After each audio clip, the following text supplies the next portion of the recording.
A wise investor never pays for their burrito now. That's stupid. When I learned you could basically Klarna your DoorDash burrito, I was like, that seems unwise. I bought this burrito using Klarna, a buy now pay later service, and now I owe them $10 every 2 weeks for the next 2 months. And I'm not the only one doing this. I have spent $32,196.23 on Affirm and Klarna since 2022. I got all of this today for $55 because I used Klarna. I just Klarna to Wingstop. Didn't even need to, but I didn't know you could Klarna on delivery. But it can't be that bad to boot food straight to my door and pay for it later, right? Buy now, pay later sounds harmless. Split your payments, 0 interest, get what you want now. What's Afterpay? It's like if you could eat the whole tub of ice cream and spread the calories over 6 weeks. The thing is, for every burrito or Temu haul bought using buy now, pay later, someone's getting buried in fees, overdrafts, and debt that they can't crawl out of. But these platforms weren't created to help people manage their money. They're built to trap the most vulnerable people in a cycle of short-term spending and long-term debt. Behind the pastel logos and pretty fonts, companies like Klarna, Afterpay, Affirm, and PayPal are raking in billions of dollars by undercutting payday lenders, loan sharks, and sketchy used car salesmen pushing 80-month loans on a 2006 Hyundai Elantra. That just sounds like slavery with extra steps. It's a financial time bomb hiding in plain sight, and the bubble is about to pop. Just like the subprime loans that tanked the economy in 2008, the cracks in buy now, pay later are starting to show. This other component that's lurking in the background of this phantom buy now, pay later segment, I think you could be missing or misrepresenting how healthy the consumer is. This video is about the real cost of convenience and why the buy now, pay later bubble is finally starting to burst. Paying for stuff in installments has always been around. Buy now, pay later, or BNPL refers to these checkout options in which you can break up one big payment into multiple small ones over time instead of using your debit or credit card. Like a bad car commercial, BNPL companies bait you in with interest-free payments, but if you miss one, you fall down the slippery slope of absurd interest, late fees, and overdraft charges. So my 18-year-old sister is in debt and she does not have a credit card. It's payment apps. And these missed payments in red are hurting her credit. Like, she has consumer debt without a credit card. The big players like Klarna and Afterpay heavily advertise how easy and convenient it is. We like to keep it real. That means no fees, no gotchas, and no regrets. Affirm. Discover a new way to pay. And in theory, this is pretty cool. You get more options to pay for stuff. You need a new couch? Break up those payments interest-free instead of putting it on a credit card. Awesome. But now, you can use buy now, pay later for everything. Workbench from Temu that's definitely OSHA compliant? You can get that with Affirm. Lululemon knockoffs from Shein that definitely won't rip when you put them on? You can Klarna that.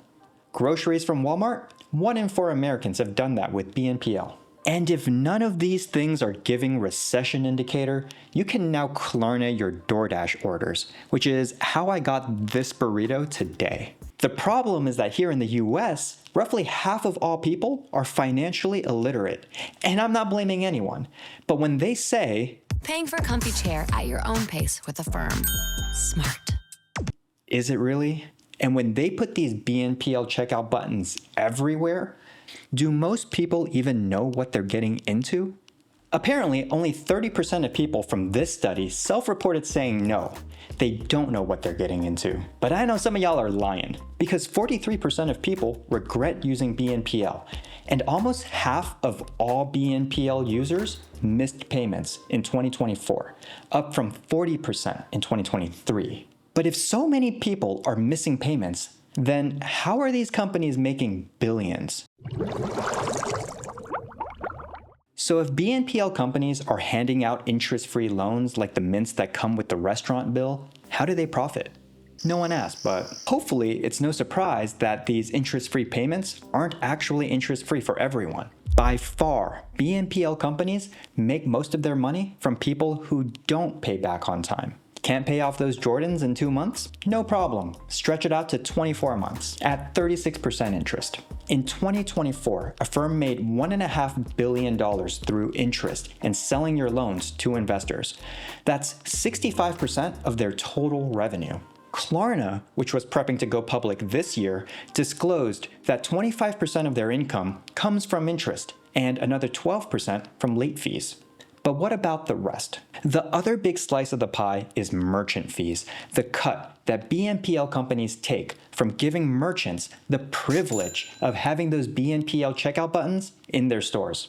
Their pitch to merchants is simple. Look, Foot Locker, 3 out of 4 shoppers wouldn't have hit buy on those Nikes without us. People using BNPL buy more, and they keep coming back. And Foot Locker is like, You son of a bitch, I'm in. Just like credit card companies, BNPL firms charge merchants a fee, usually between 2 and 8% of each purchase. A firm made almost $800 million last year from these fees. But unlike credit card companies, BNPL platforms aren't regulated the same way. They're skirting old financial rules using new tech. And that's where things get murky. These companies collect a lot of data: your habits, your purchase history, your spending triggers, your repayment behavior, and they feed all this data into algorithms and machine learning tools, exactly what every investor wants to hear, powered with AI. Klarna's underwriting model uses machine learning to determine what kind of loan you get. For Klarna as a payment service provider, it is very important for us that we can correctly and accurately assess the risk of purchases. Credit models are machine learning models that are used to predict the probability of a purchase defaulting. That person who's been refreshing the page on that new KitchenAid with the ceramic bowl, they're gonna get worse BNPL offers than someone who's just casually looking. Because Klarna knows that they're already desperate for it, and therefore don't need much convincing to check out. They also monetize all this data through in-app shopping and advertising. Klarna's app has 32 million active monthly users, and in-app ads account for 6% of their total revenue. So yeah, you can imagine a Black Mirror episode in which Klarna knows exactly when you'll cave and buy that espresso machine, nudges you into terms you think you can afford, and you end up in a loop of borrowing, repaying, and borrowing longer than the life of that espresso machine. We call it Rivermind Lux. The same way that Uber is the tech version of taxis and Airbnb is the tech version of hotels, Buy Now Pay Later is just the tech version of Payday Loans. It's literally the same predatory playbook with new branding. Traditional payday lenders prey on low-income people with instant cash advances, insanely high interest, and rollover traps, leaving people worse off than when they started. BNPL companies do the same thing, only now it's packaged in a sleek app. And BNPL is eating Payday Loans' lunch.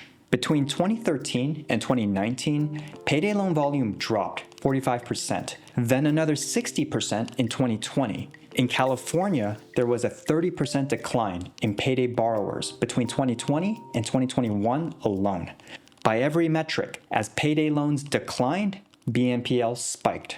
Because just like how Uber made cars appear without a phone call, BNPL turned every checkout page into a digital loan counter. And the targets? Still disproportionately young, low-income, and less credit-savvy people who are already in debt. Even worse, BNPL companies don't just target people in a pinch, but they also create new demand. The same way I never took a taxi before Uber, a lot of people never used short-term loans until they saw the option at checkout. So what happens? People f*** around with 3 Klarna loans, 2 on Affirm, a couple Afterpays, and they find out quick.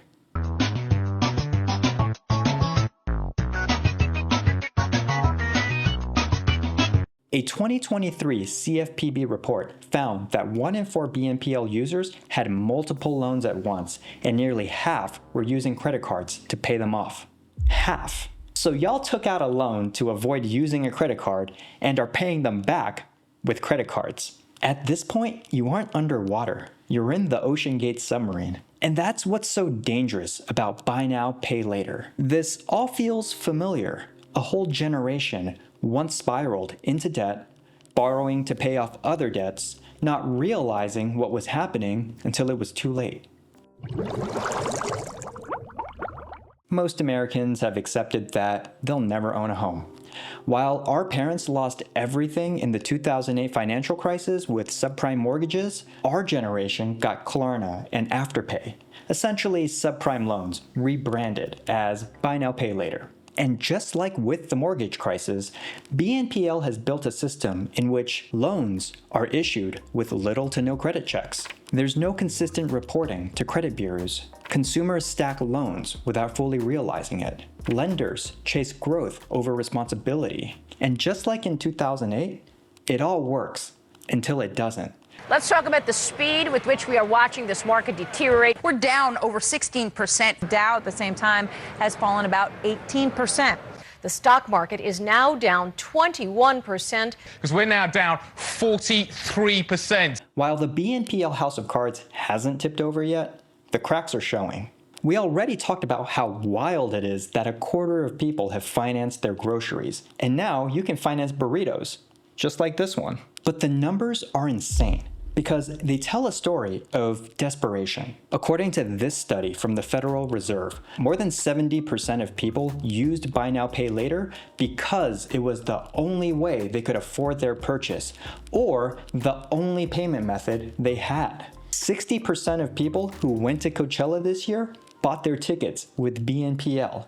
So 6 in 10 of these people who went in April are still paying it off. And they're stacking on Lollapalooza, EDC, and Rolling Loud.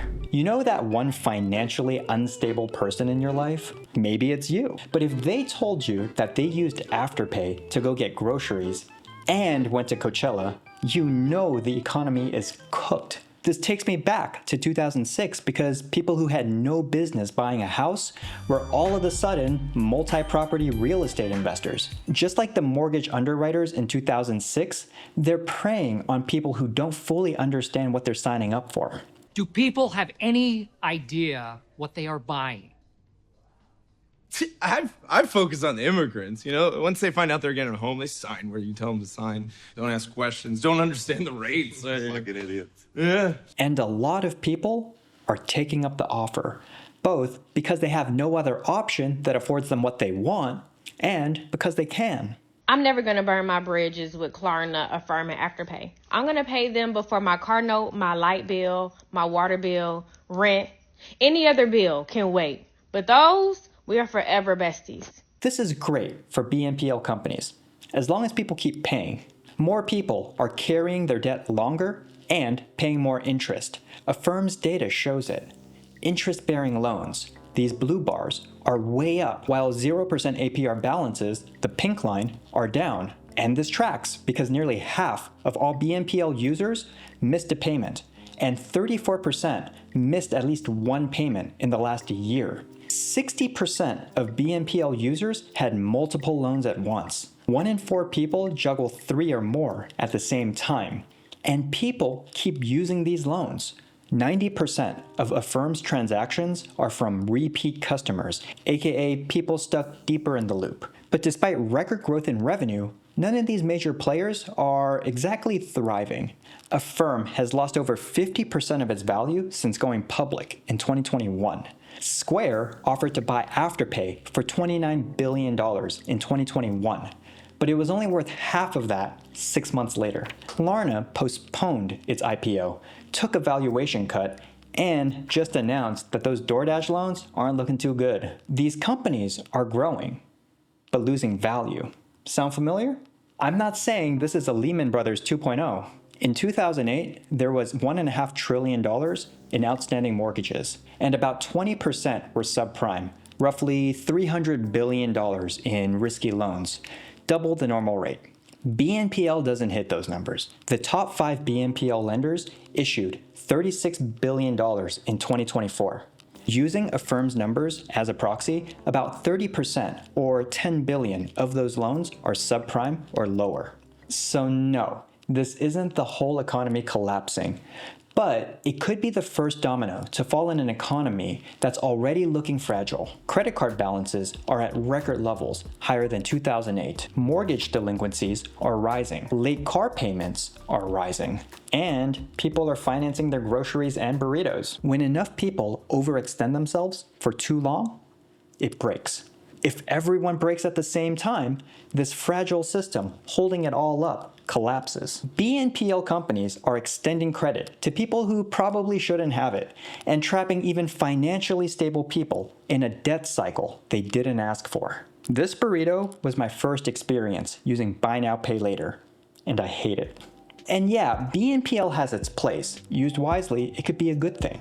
But it's not for everyone. So I want to know, what's your experience with Klarna, Afterpay, or Affirm? Let me know in the comments. And if you enjoyed this video, hit that subscribe button. Thanks for watching.